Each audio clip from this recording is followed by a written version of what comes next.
ಸಮಸ್ಯೆಯನ್ನ ಆಲಿಸ್ತಾ ಇದ್ದಾರೆ ಸಚಿವರು. ಯಾರ ಸಮಸ್ಯೆಯನ್ನ?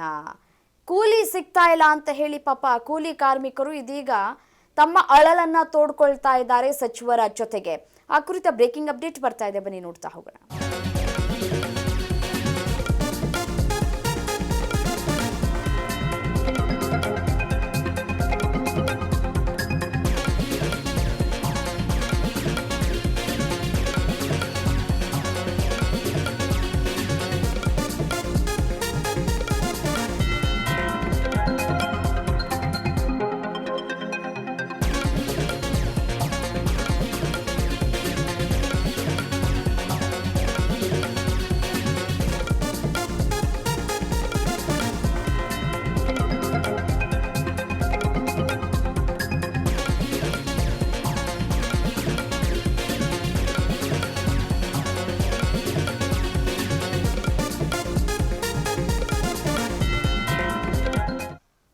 ಪಾಪ ಕೂಲಿ ಮಾಡುವಂತಹ ಕಾರ್ಮಿಕರು ತಮ್ಮ ಅಳಲನ್ನ ತೋಡ್ಕೊಳ್ತಾ ಇದ್ದಾರೆ. ಕೂಲಿ ಮಾಡೋದಕ್ಕೆ ನಮಗೆ ಕೆಲಸನೇ ಇಲ್ಲ ಅಂತ ಹೇಳಿ ಕಾರ್ಮಿಕರು ಅಳಲನ್ನ ತೋಡ್ಕೊಳ್ತಾ ಇದ್ದಾರೆ.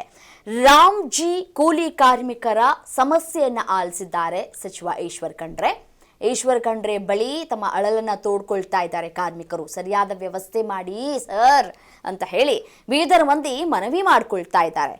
ಬೀದರ್ ಅಷ್ಟೂರು ಗ್ರಾಮದಲ್ಲಿ ಸಮಸ್ಯೆಯನ್ನ ಆಲಿಸಿದ್ದಾರೆ ಈಶ್ವರ್ ಖಂಡ್ರೆ. ನಾಳೆಯ ಒಳಗೆ ಕೂಲಿಯನ್ನ ಪಾವತಿಸುವಂತೆ ಕಟ್ಟುನಿಟ್ಟಿನ ಸೂಚನೆಯನ್ನ ಕೂಡ ನೀಡಲಾಗಿದೆ. ಪ್ರತಿದಿನ ನೋಡಿ 388 ರೂಪಾಯಿ ಕಾರ್ಮಿಕರ ಖಾತೆಗೆ ಹಣ ಜಮಾವಣೆ ಆಗಬೇಕು ಅಂತ ಹೇಳಿದ್ದಾರೆ. ಅಧಿಕಾರಿಗಳಿಗೆ ಖಡಕ್ ಸೂಚನೆಯನ್ನ ಕೊಟ್ಟಿದ್ದಾರೆ ಸಚಿವ ಈಶ್ವರ್ ಖಂಡ್ರೆ ಅವರು. ನೋಡಿ ಪಾಪ ಕೂಲಿ ಕಾರ್ಮಿಕರು, ದಿನಗೂಲಿ ಕಾರ್ಮಿಕರು 388 ರೂಪಾಯಿ ಸಿಗುತ್ತೆ ದಿನಕ್ಕೆ. ಅದನ್ನಿಟ್ಕೊಂಡು ಈಗ ದುಬಾರಿ ಆಗಿರುವಂತಹ ಒಂದೊಂದು ಆಹಾರ ಪದಾರ್ಥಗಳನ್ನು ಗಮನಿಸ್ತಾ ಇದ್ರೆ ಒಂದಿನ ಏನಾದರೂ ಕಾರ್ಮಿಕರಿಗೆ ಕೂಲಿಯನ್ನು ಕೊಡದೆ ಹೋದರೆ ಅವರ ಪರಿಸ್ಥಿತಿಯನ್ನು ಇಮ್ಯಾಜ್ ಮಾಡ್ಕೊಳ್ಳಿ ಹೇಗಿರುತ್ತೆ ಅಂತ ಹೇಳಿ. ನಾವೇನೋ ತಿಂಗ್ಳಿಗೆ ಸಂಬಳ ತಗೊಳ್ತೀವಿ, ತಿಂಗ್ಳಿಗೆ ಒಂದಷ್ಟು ಕಮಿಟ್ಮೆಂಟ್ಸ್ ಇಟ್ಕೊಂಡಿರ್ತೀವಿ. ಸೊ ತಿಂಗಳಿಗೆ ಎಷ್ಟು ಬೇಕೋ ಅಷ್ಟು ಹಣ ಖರ್ಚು ಮಾಡ್ಕೊಳ್ಳೋದಕ್ಕೆ ನಮಗೆ ಸಾಧ್ಯ ಆಗತ್ತೆ. ಮತ್ತು ಸರ್ಕಾರ ಕೂಡ ಇತ್ತ ಕಡೆ ಸ್ವಲ್ಪ ಗಮನ ಹರಿಸಬೇಕಾಗಿದೆ. ಪ್ರತಿದಿನ ಕೂಲಿ ಮಾಡಿಕೊಂಡು ಬದುಕ್ತಾ ಇರುವಂತಹ ಕಾರ್ಮಿಕರು ಆ ಕೂಲಿ ಅಮೌಂಟಿಂದಲೇ ಜೀವನ ನಡೆಸಬೇಕಾಗಿದೆ.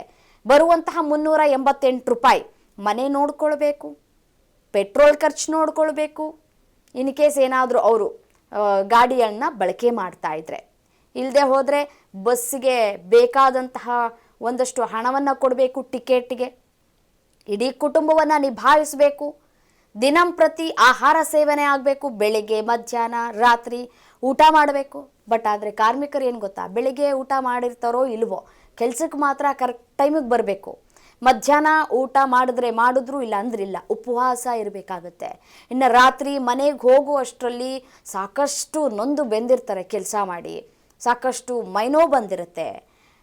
ದಿನ ಕೂಲಿ ಸಿಗುತ್ತೆ ಅಂತ ಹೇಳಿ ಎಕ್ಸ್ಪೆಕ್ಟ್ ಮಾಡ್ಕೊಂಡಿರ್ತಾರೆ. ಅವತ್ತು ಖಾಲಿ ಕೈಯಲ್ಲಿ ಮನೇಲಿ ಹೋಗ್ತಾರೆ. ಖಾಲಿ ಕೈಯಲ್ಲಿ ಮನೆಗೆ ಹೋದಾಗ ನನ್ನ ಗಂಡ ಏನೋ ತೆಗೆದುಕೊಂಡು ಬರ್ತಾರೆ, ಇವತ್ತು ಆಹಾರ ಪದಾರ್ಥಗಳನ್ನು, ತರಕಾರಿಗಳನ್ನ ತೆಗೆದುಕೊಂಡು ಬರ್ತಾರೆ, ಬೇಳೆಕಾಳುಗಳನ್ನು ತೆಗೆದುಕೊಂಡು ಬರ್ತಾರೆ. ಅದರಿಂದ ನಾವು ಅಡುಗೆ ಏನಾದರೂ ಒಂಚೂರು ಮಾಡಬಹುದು, ಮಕ್ಕಳಿಗೆ ಉಣಬಡಿಸ್ಬಹುದು ಅಂತ ಅಂದ್ಕೊಂಡಿರ್ತಾರೆ. ಅವತ್ತು ಕಾರ್ಮಿಕರಿಗೆ ಹಣನೇ ಕೊಟ್ಟಿರೋದಿಲ್ಲ. ಇಂತಹ ಎಷ್ಟೋ ಮಂದಿ ಜೀವನವನ್ನು ನಡೆಸ್ತಾ ಇರ್ತಾರೆ ಕಾರ್ಮಿಕರು.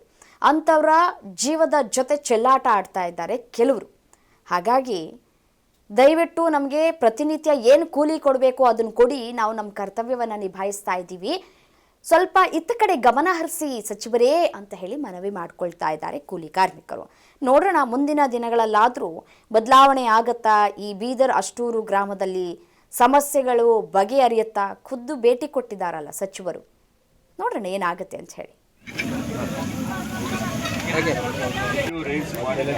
ಇನ್ನೂ ಲೇಬರ್ಗಳಿಗೆ ಪೇಮೆಂಟ್ ಸಿಕ್ಕಿಲ್ಲ.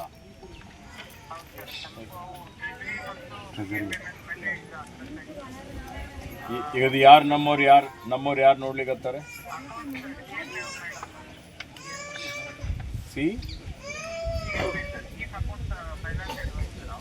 ಚೀಫ್ ಫೈನಾನ್ಸ್ ಅಡ್ವೈಸರಿಗೆ ಮಾತಾಡಿ ಬೀದರ್ದು ಯಾವ ಪೆಂಡಿಂಗ್ ಇದೆ ನಾಳೆವರೆಗೆ ಕ್ಲಿಯರ್ ಆಗ್ಬೇಕು. ನಾಳೆವರೆಗೆ ಅವ್ರಿಗೆ ಹೇಳಿ ನಾಳೆವರೆಗೆ ಕ್ಲಿಯರ್ ಮಾಡಿ ನನಗೆ ಒಂದು ಕಂಪ್ಲೇಂಟ್ಸ್ ರಿಪೋರ್ಟ್ ಕಳಿಸಿ ಏನಾಯಿತು ಅಂತ. ಓಕೆ, ಹಾಂ. ರೈಟ್. ಬೀದರ್ ಉದ್ಯೋಗ ಖಾತ್ರಿ ಹತ್ರ ಬಂದಿದ್ದೀನಿ ಇಲ್ಲಿ 4.5 ಕೋಟಿ FTO ಮಾಡಿದ್ದಾರೆ, ಇನ್ನೂ ಪೇಮೆಂಟ್ ಆಗಿಲ್ಲ. ಎಲ್ಲಿ ಹೆಲ್ಡಪ್ ಆಗಿದೆ? ಮಟೀರಿಯಲ್ ಬೇಕು, ಮಟೀರಿಯಲ್ ಇಲ್ಲ, ಓನ್ಲಿ ವೇಜಸ್ ಇದೆ.